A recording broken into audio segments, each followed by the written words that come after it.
하루 복된 하루 되게 하여 주시옵소서. 감사드리며 귀하신 예수님의 이름으로 기도합니다.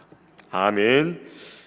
오늘 저와 함께 나누실 하나님의 말씀은 레위기 17장 레위기 22장 17절부터 25절의 말씀입니다. 레위기 22장 17절에서 25절의 말씀입니다.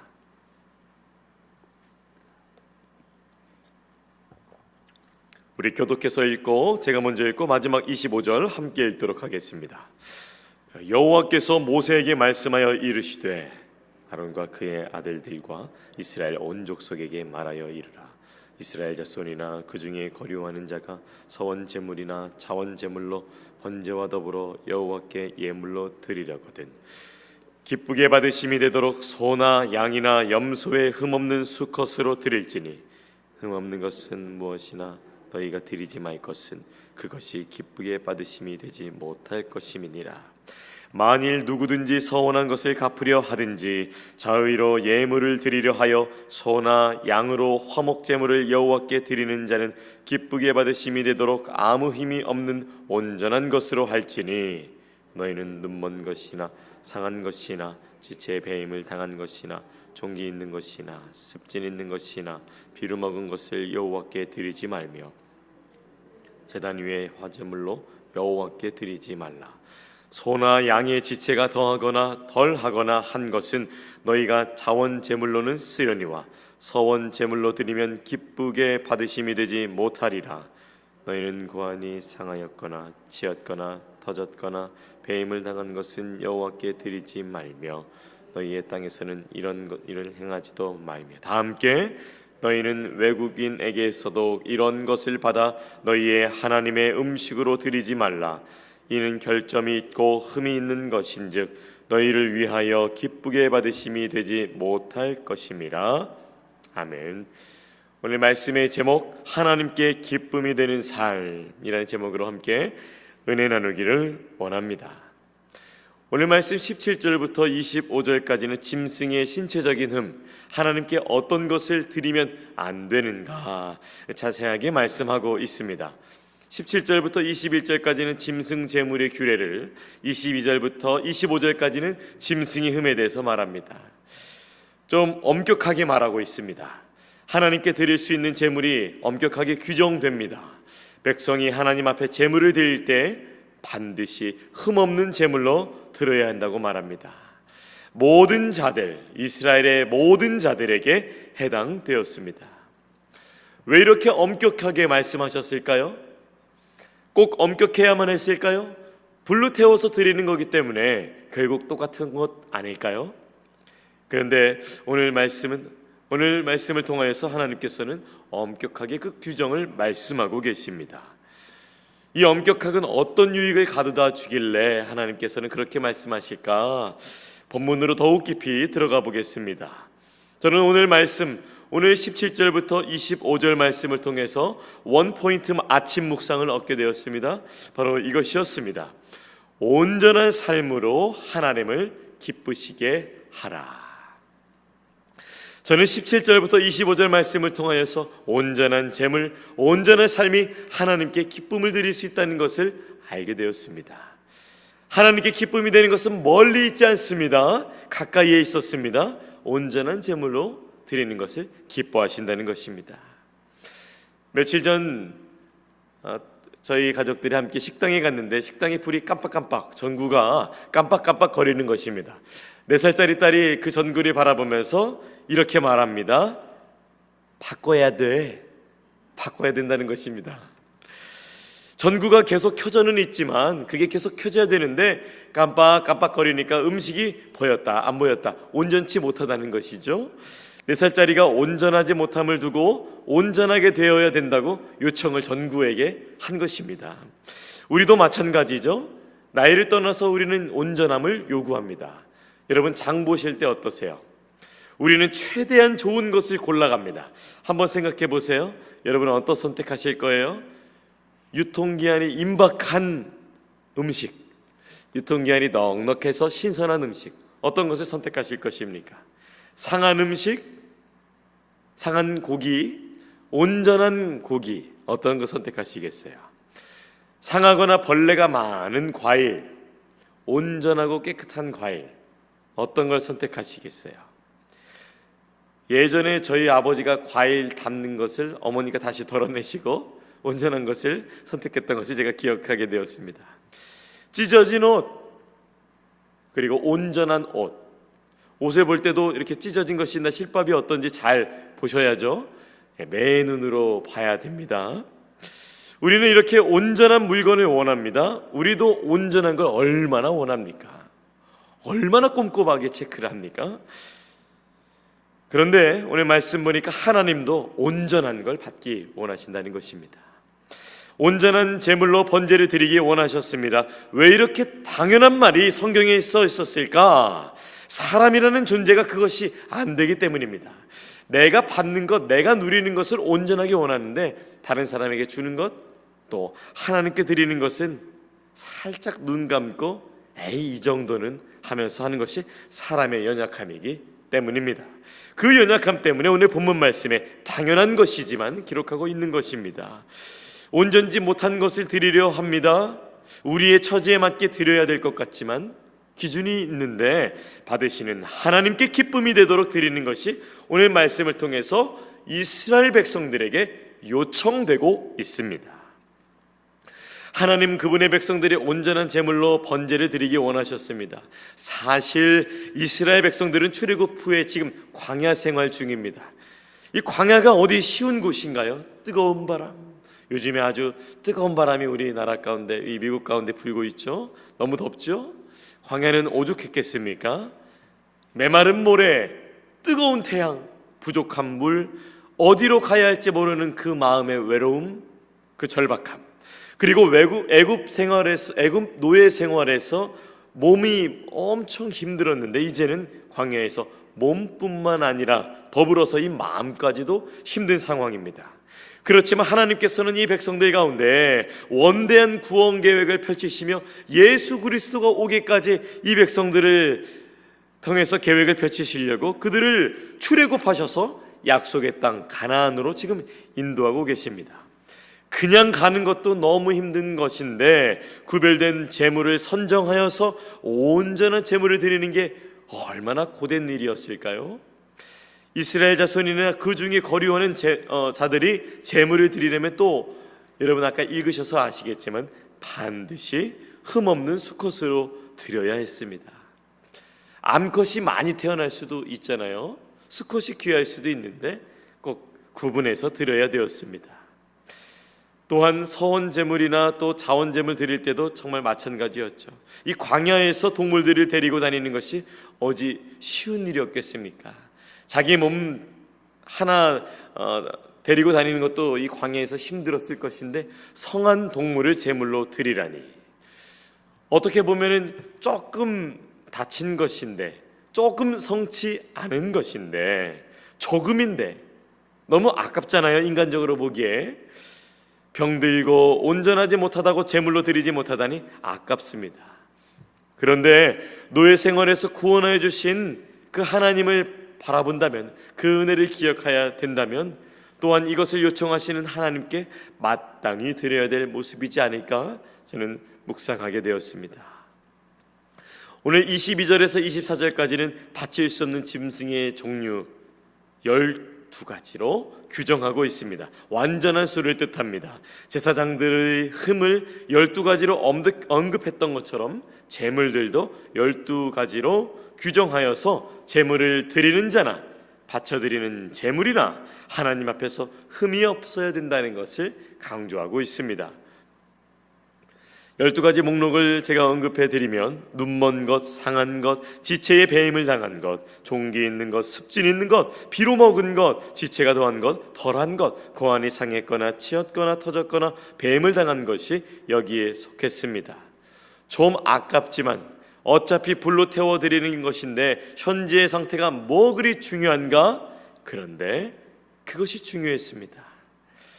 아까워하다 보면 몰래 숨기게 되고, 몰래 하게 되다 보면 속이게 되고, 속이게 되다 보면 거짓을 하게 되고, 하나님은 이것을 차단하고 아름답게 경계를 지어주시고자 이 12가지 바치지 말아야 될 재물을 말해주고 계셨습니다. 왜 그렇게 12가지 금지된 재물로 나아가야 되었을까? 하나님은 도대체 무엇을 궁극적으로 원하시길래 그렇게 말씀하신 것일까? 왜 그런 것 같으세요? 하나님은 가장 사랑하는 이스라엘 백성의 마음을 원하셨던 것입니다. 그들의 진실된 마음을 원하셨습니다. 그 마음이 진실된 제물로 드려질 때 하나님의 입가에는 미소가 되어드리고 하나님의 입가에는 기쁨이 되어드릴 수 있었던 것입니다. 하나님이 원하시는 것을 드리실 때, 그 원하는 것을 가장 사랑하는 백성들을 통해서 받으실 때 하나님은 기쁨이 되우셨던 것입니다. 8월 5일부터 7일까지 청년부 수련회가 은혜 중에 마치게 되었습니다. 기도하시고 응원하시고 후원해 주신 분들 제가 담당 목사로서 참으로 감사드립니다. 이날 5일부터 7일까지 정말 많은 은혜를 구하면서 수련회 준비팀 9명을 조직해서 우리가 참 기도하면서 눈물로 참 준비했습니다. 이들에게 은혜 받는 것 너무 중요했는데 그 다음으로 뭐가 가장 또 중요한 줄 아세요? 영적으로 먹는 거 너무 중요하죠? 그리고 우리 청년들 육적으로 먹는 것 너무 중요합니다. 바로 간식, 은혜 다음에 간식, 야식 너무 중요했습니다. 둘째 저녁 기도회 후 야식이 무엇이냐? 이 전통적으로 우리 안수 집사님들께서 수련회 둘째 날 기도 후에 야식을 가져와서 이들이 기대하고 있었던 거예요. 청년들이 물어봤습니다. 이번에는 어떤 야식을 우리 안수 집사님들이 준비해 주시는가? 제가 그래서 물어봤습니다. 여러분은 뭘 원하세요? 우리 청년들 여러분은 뭘 원하십니까? 그들은 오래 걸리지 않았습니다. 바로 말합니다. 한국 치킨 그리고 맛있는 피자. 저는 말했습니다. 오케이, 내가 안수 집사님께 전달하겠습니다. 그러나 한국 치킨이 오지 않고 미국식 치킨이 올 수 있습니다. 실망하지 말고 기도하세요. 이렇게 말했습니다. 근데 우리 집사장님께 연락이 왔습니다. 무엇을 원하십니까? 우리가 듣기 원합니다. 그렇게 준비해 드리겠습니다. 그래서 저희는 한국 치킨을 원합니다. 그리고 맛있는 피자 원합니다. 근데 저희는 원하지만 준비해 주시는 대로 저희가 맛있게 먹겠습니다. 이렇게 얘기했습니다. 그리고 둘째 날 저녁 1시간 30분 저희가 기도회를 마치고 배고픈 배를 안고 있었습니다. 저희는 기뻐할 수 있었습니다. 왜냐하면 우리 안수 집사님들이 한국 피자와 한국 치킨과 피자를 들고 오셨기 때문입니다. 할렐루야! 다들 할렐루야를 마음에도 외쳤습니다. 내년에도 기대하겠습니다. 네. 상대방이 원하는 것을 준비할 때 그것을 받아들이는 사람이 참 기뻤던 것이죠. 제가 이것을 안수 집사님들과 우리 청년들 사이에서 그걸 보면서 알게 되었습니다. 우리도 그렇지 않나요? 안경이 필요한데 커피를 주거나 신발이 필요한데 모자를 주거나 오토바이가 필요한데 보트를 준다면 이거는 맞지 않는 것이죠. 원하는 것을 할 때 상대방이 기쁜 것입니다. 사람도 그런데 하나님도 마찬가지인 것이죠. 나의 상황에 맞게 드리는 것이 아니라 하나님의 원하시는 것을 드릴 때 그분을 기쁘시게 하는 것입니다. 바울은 이 재물을 이제는 신학적으로 예수님 안에서 해석하여서 이제는 재물을 넘어서 이 재물이 우리 자신이라고 해석합니다. 그리고 이렇게 믿음 안에서 권면합니다. 로마서 12장 1절 말씀입니다. 그러므로 형제들아 내가 하나님의 모든 자비하심으로 너희를 권하노니 너희 몸을 하나님이 기뻐하시는 거룩한 산제물로 드리라. 이는 너희가 드릴 영적 예배니라. 아멘. 구약에서는 제물이 동물이었습니다. 그러나 이제 신약에서는 우리 자신이 제물이라는 것입니다. 이것도 레위기 22장 19절과 동일하게 말씀하죠. 19절 아까 무엇입니까? 기쁘시게 받으심이 되도록. 로마서 12장 1절 말씀, 너의 몸을 하나님이 기뻐하시는, 이 기쁘시게 받으심이 되도록 또 기뻐하시는 기준이 하나님의 기쁨임을 기억하시기 바랍니다. 기쁨을 드리는 것은 아무나 할 수 없는 것입니다. 구원을 받는 백성만이 하나님께 기쁨을 드릴 수 있는 것입니다. 갈보리 언덕에서 몸께 드려 죽으시고 부활하신 예수 그리스도의 놀라우신 사랑, 보혈의 피값으로 죄를 사하시고 죄에서 자유케 하신 보혈의 능력으로 우리를 구속하셨습니다. 그 구속하심을 얻은 그분의 성도들, 하나님께 기쁨을 드릴 수 있는 자들이 바로 그분의 복음 안에 거하는 자들인 것입니다. 하나님께 기쁨을 드리는 것은 예수님의 사랑 안에 거하는 구원받은 성도들만이 드릴 수 있는 특권이자 특징이자 특별함입니다. 할렐루야. 오늘 아까 우리가 불렀던 찬양의 고백, 십자가 내가 처음 볼 때에 나의 맘에 큰 고통 사라져 오늘 믿고서 내 눈 밝았네 참 내 기쁨 영원하도다. 우리에게 영원한 기쁨을 주셨기 때문에 우리도 마땅히 하나님께 기쁨이 되어드려야 할 줄로 믿습니다. 그리고 이 한 가지 질문이 우리의 삶에 온전히 붙잡아 줄 것입니다. 적으실 수 있으시면 펜으로 적으시고 아니시려면 마음에 적으시기 바랍니다. 바로 이 질문입니다. 하나님께서 기뻐하실까? 라는 이 질문이 오늘 여러분의 삶을 온전하게 하실 것입니다. 하나님께서 기뻐하실까? 라는 질문, 이것으로 자신의 삶을 관리하는 삶, 하나님께서 기뻐하실까라는 질문으로 성령님께 결제받는 삶, 하나님께서 기뻐하실까라는 질문으로 말과 생각과 행동이 결정되는 삶, 이 질문은 우리의 영적 상태를 신선하게 하고 하나님과 동행하게 하며 무엇보다 하나님의 입가에 미소를 지어드리게 할 것입니다. 이 뻔한 질문이 뻔하지 않는 삶을 가져다 줄 것입니다. 믿음의 상상력을 통해서 이 질문을 통해서 기뻐하실 하나님을 생각해 보시기 바랍니다. 기뻐하실 하나님을 생각해 보면 온전한 삶을 나아가고 싶은 거룩한 충동을 경험하게 될 것입니다. 하나님께서 기뻐하실까라는 질문으로 하나님의 기쁨이 되어드리는 여러분의 축복된 삶이 되시기를 예수님의 이름으로 축원합니다. 아멘. 기도하겠습니다. 하나님, 온전하게 하신 하나님을 바라보며 우리의 삶이 주님 의지하여 온전하게 나갈 수 있도록 주여 인도하여 주시옵소서. 오늘 우리 성도님들 고민할 것입니다. 하나님께 질문 던질 것입니다. 하나님께서 기뻐하실까요? 이 뻔한 질문이 때론 뻔하지 않은 삶으로 인도하여 주시는 줄로 믿습니다. 성령님 우리와 함께하옵소서. 나 주님의 기쁨 되기 원하네, 그 찬양의 고백처럼 우리의 하루가 그렇게 되기를 원합니다. 오늘 하루도 주님 의지하는 자마다 굳건하게 붙잡아 주시옵소서.